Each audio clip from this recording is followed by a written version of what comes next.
Today we are vlogging. I'm here at the store and it is a really nice day out. The trucks are beeping and backing up. Oh, it's getting louder.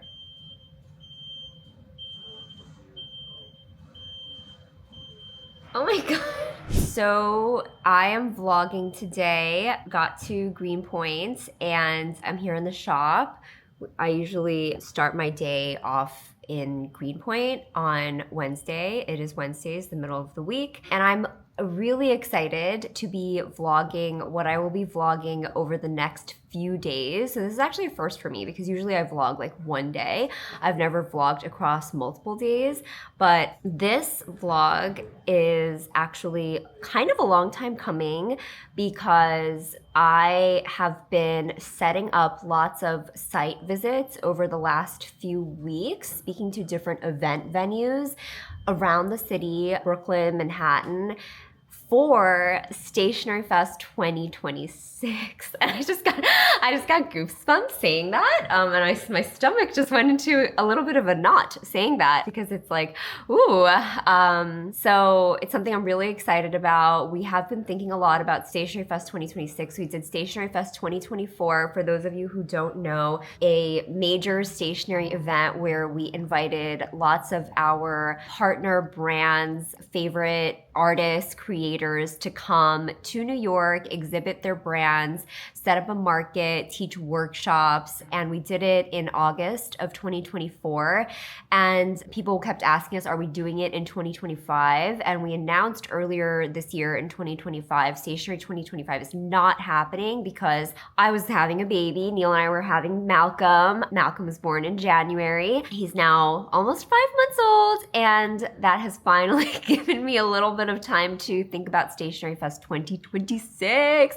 So I'm so excited. And honestly, this vlog, like I said, has been a few weeks in the making.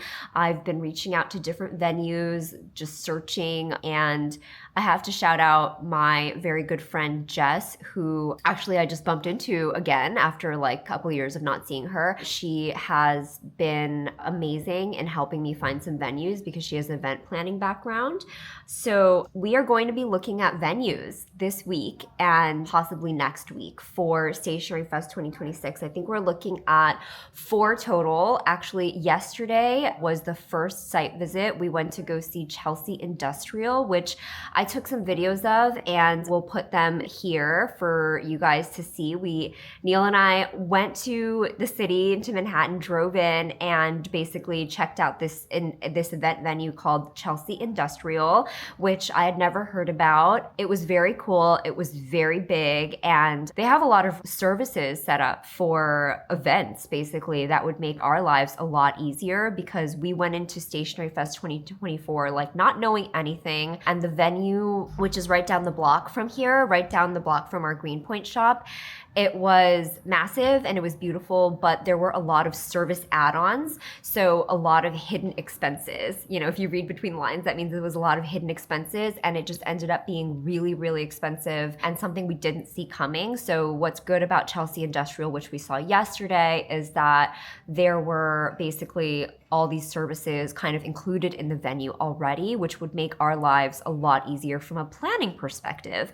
Anyway, aside from Chelsea Industrial, we checked that out yesterday. We are also going to see today Powerhouse Arts, which is in Gowanus, and it's a beautiful space I've only seen pictures of, and I cannot wait to actually go see it in person because it's really, I think it's gonna be like a breathtaking space. Quite expensive as well. I don't know if we'll be able to afford that one, but it will be a reach. It will be something challenging to set our minds on.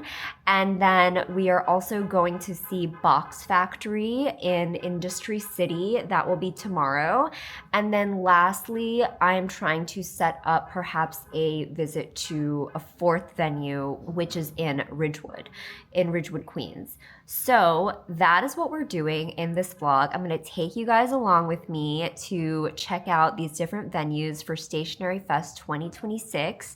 And I have to say, I'm so excited. I'm so excited that we are finally thinking about this. Not that we've stopped thinking about this, because really we've been thinking about this nonstop since the end of Stationery Fest 2024. It's been on our minds. It's worked its way into so many conversations between me and Neil. It's just a matter of actually like finding the time in between life, in between running Bioseca as a business on its own, doing so many things to actually sit down and begin planning Stationery Fest 2026. So we are doing it, and I'm excited, and I'm going to take you guys with me for the ride. Okay, I'm leaving the store now, and we are going to head to Powerhouse Arts to check it out as a possible venue for Stationery Fest. Traffic. Chronicles of BQE, the Brooklyn Queens Expressway. Traffic every time. We're here. Powerhouse Arts. Bike parking and pedestrian entrance on 2nd Street. Okay. We're going to 2nd Street. This place is really big.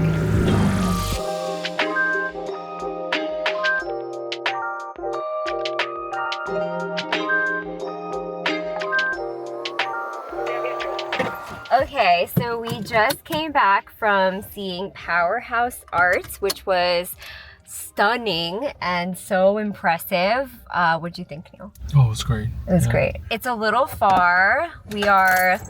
We have to pick Jacob up right now, actually, from school, and we have to drive 50 minutes now. It was so cool to see all the spaces. They are pretty new, actually. We met with Amy, who was there, and she said that they actually just officially opened in 2023. So they've only been around for 2 years. They are a nonprofit, and they have lots of artists, local artists coming and like using their studios, using their fabrication machines to produce their artwork, which is really, really cool. They are definitely on the top end of our budget. It would be a little bit of a stretch to make it happen, but it is really cool. It's definitely one of the options on our list. So we saw Chelsea Industrial yesterday, which I had never been to before, and that's on the list. Now we have Powerhouse Arts, which we saw today. Tomorrow we're going to see the Box Factory, which is an industry city, and I'm possibly trying to set up a 4th site visit as well. So we'll see how it goes. It was really cool to see inside Powerhouse Arts, though. I've been looking forward to that for like 3 weeks, trying to set that up. So, 3 weeks. 3 weeks. I think 3 weeks ago is when I first saw it, and I sent an inquiry. It took a little while for them to get back to us. I thought it was like not going to happen because we didn't hear back for a while, but they got back, scheduled a site visit, and I'm glad we had a chance to see it, if anything. Okay, so it is the next day. It is a hot one out there today, and Neil and I driving, we just came from seeing the Box Factory, which is inside Industry City, which is in Brooklyn. I forgot to take this camera in, but I did take some shots, and I'll plug them in over here. That's the 3rd venue that we've seen, so it is, I don't know, I have to collect my thoughts on this because it is the most expensive venue of all 3 that we've seen so far. And yet it seems quite perfect. There's so much space, and they are really, really set up for events in the Box Factory. They actually had just had an event over the last 2 days, and they were breaking that event down, and the person who we met with, Gina, was really sweet and helpful and had all of this expertise, and seems like she'd be really helpful in just like any questions that we have, which honestly is a big plus for me and for Neil. We organizing Stationery Fest in 2024, I mean, we knew nothing and we had to learn everything. So it just feels good to have somebody who does events professionally and does it in the space, working with you for it. So it's a really good space. And if you all haven't been to Industry City, what's cool about it is that there are shops inside. There's lots of independent brands, local businesses. There's shops inside that you can shop around. There's cafes, there's bakeries, there's restaurants. So there's a lot going on within Industry City. It used to be all like factories, and they converted them into sort of these big warehouse type spaces spaces that are now used for retail shops or warehouses or office spaces. It's really a massive place. Anyway, that is the box factory. I asked if we could potentially see some venues that we could hold workshops in, and Gina also showed me a really cool space that's already furnished with desks and chairs, and it just seems great. So now we've seen 3 places. We have to make up our minds and pick a place. But the good thing is that it is now, I just totally blanked on what month it is. It's June. It's June 2025. The event is Stationery Fest is going to be August 2026. So we have more than a year, but we would like to nail down the venue, which will really help us like start working with our brands, our partner brands, making announcements, getting you all really excited about it. But this is just the very first step, is just picking the venue. So yeah, this is just a little bit of what's been on my mind, what's been on Neil's mind. I hope you all enjoyed this mini vlog of me touring these different Stationery Fest venues, potentially for Stationery Fest 2026. I think between these 3, we'll definitely be able to choose one of them. And how exciting that you guys got to see us touring it for the very first time. Now we are going to put our thinking caps on and make the decision of where Stationery Fest 2026 will be. Bye guys. See you in the next vlog.